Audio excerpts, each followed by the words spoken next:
күніне арналған подкастымызды бастап отырмыз. Дұрыс айтасың, ұстаз болашақты қалыптастыратын тұлға, сондықтан бұл күннің орны ерекше. Бүгін бізде шай үстінде әңгімелесуге келген қонақтарымыз бар. Олар біздің мектеп психологтары Ақмарал Отанғалиқызы мен Тоғжан Ысқаққызы. Қош келдіңіздер. Рахмет. Енді әңгімемізді бастасақ. Алдымен ең дәстүрлі сұрақ. Мұғалімдер күні сіздер үшін нені білдіреді? Жалпы енді ұстаздар күні бұл күн ең атаулы, ең жүректі толғандыратын күн ретінде өзіме елестетемін. Себебі бала жүрегіне ең бірінші жылуды, білімді, тәрбиені сусындататын, маман екенімізді еске түсіретін бір атаулы күн.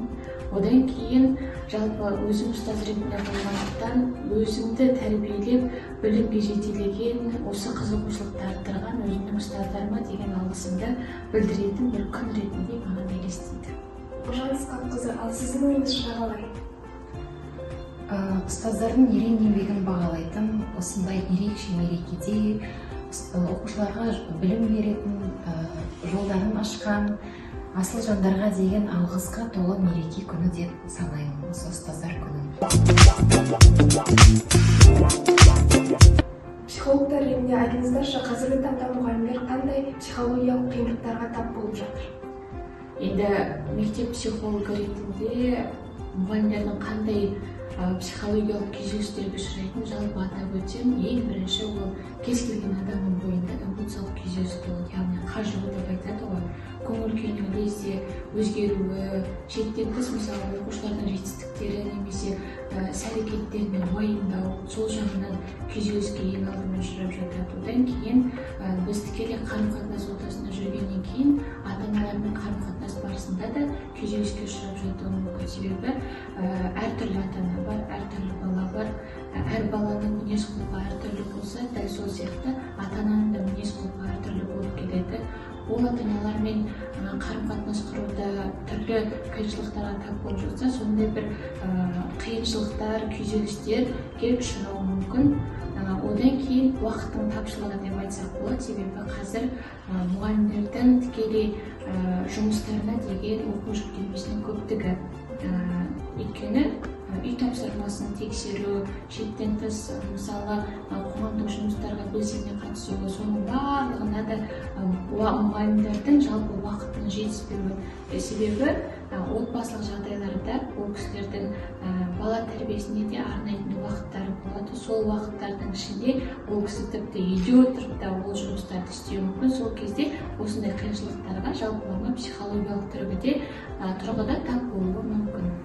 Рахмет, Ақмарал Отанғалиқызы. Ал жас мамандарға күйзеліссіз жолы үшін қандай кеңестер бересіздер?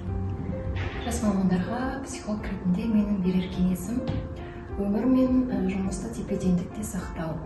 Яғни өзінің ұнайтын сүйікті ісімен айналысу, спортпен айналысу, дұрыс тамақтану, өзіне ұнайтын жеке бір істері болса, сол жағын дамытып, өзіне көңіл аудару.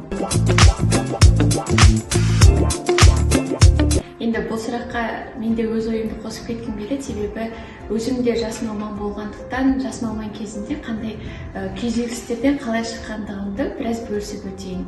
Ең бірінші болады ғой, тіптен мәселенің шешімін таба алмай жатқан кезде адамның өзін өзі бағалауы төмендеп кетеді. Сондықтан кез келген уақытта да өзін өзі бағалауларын, яғни самооценкалар деп жатады ғой, түсірмей, ешқашан бір нәрсені сұрауға ұялмай, болады ғой, ойларын ашық түрде жеткізіп, ортамен болсын, оқушылармен болсын, өзін көрсетуден еш қысылмай жұмыс жасаса, сонда жетістіктерді, қиындықтарды болмайды деп ойлаймын. Себебі кез келген адам жаңа ортаға келген кезде аздап бейімделу кезінде қиыншылықтарға ұшырайды. Сондықтан ондай қиыншылықтарды болдырмас үшін барлығымен қандай қарым-қатынаста, мысалы достық қарым-қатынаста болсын, сыйлық қарым-қатынаста болу үшін тіл табысуды жылдамдатса, сол кезде қиыншылықтар болмайды деп ойлаймын.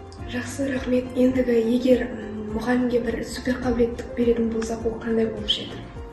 Енді супер қабілет деген кезде менің көз алдыма ертегідегідей бір іс-әрекеттер келеді, себебі аспанға ұшып кету деген сияқты енді болады ғой, қиял ғажайыптың бейнесі елестейді. Сондықтан енді мұғалімнің бойында егер супер қабілет болатын болса, оны мен былай елестетер едім.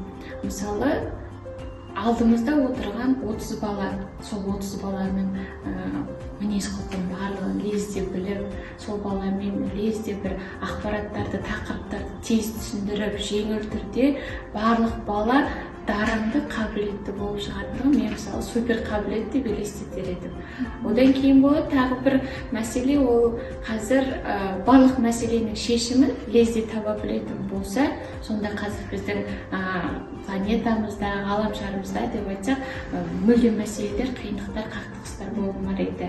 Сондай супер қабілетті мен елестетер едім, бірақ ол супер қабілетті де енді қазір біздің ұстаздарымыздың бойынан байқауымызға болады, себебі жылдар бойы осындай білім нәрі сусындатып, қиын жолда жауапкершілікті сезініп, қарапайым болса да нәрселерді лезде үйретіп жатқан ол біздің ұстаздарымыздың бойынан тікелей табылатын қабілеттердің бірі.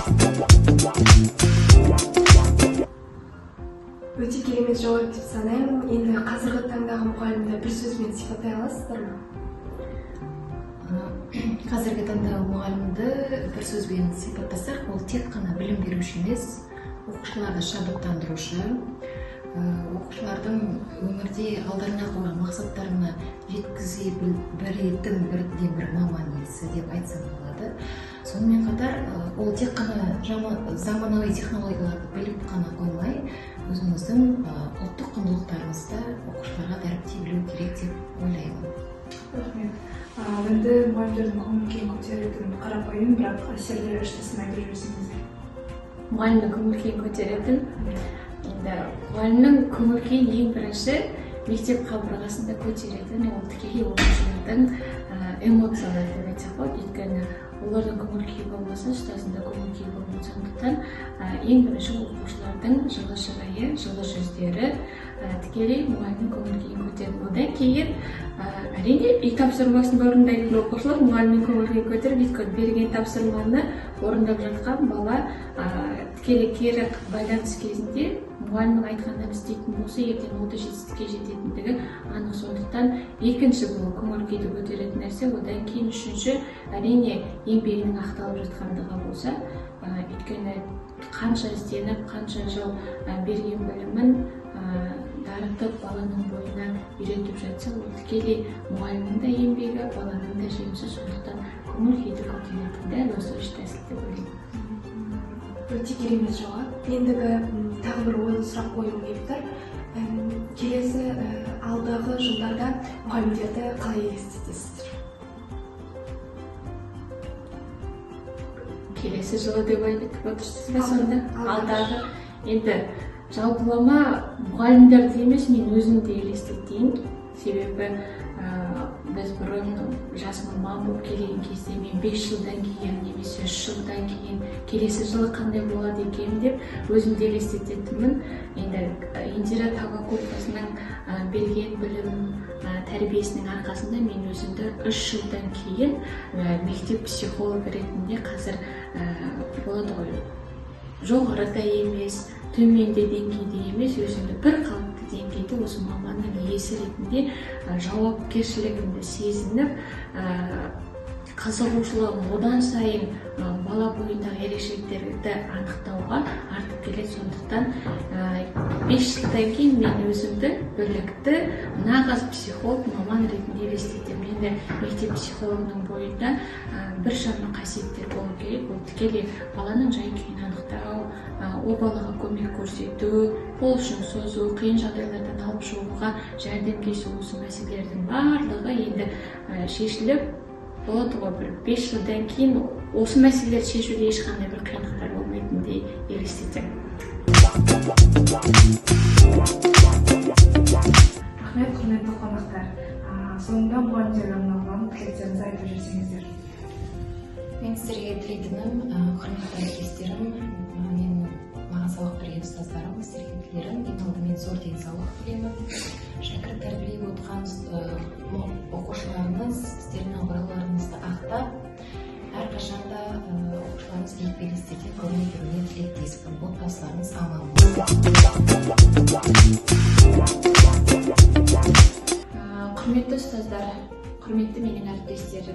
сіздерді келе жатқан ұстаздар мерекесімен шын жүректен құттықтаймын.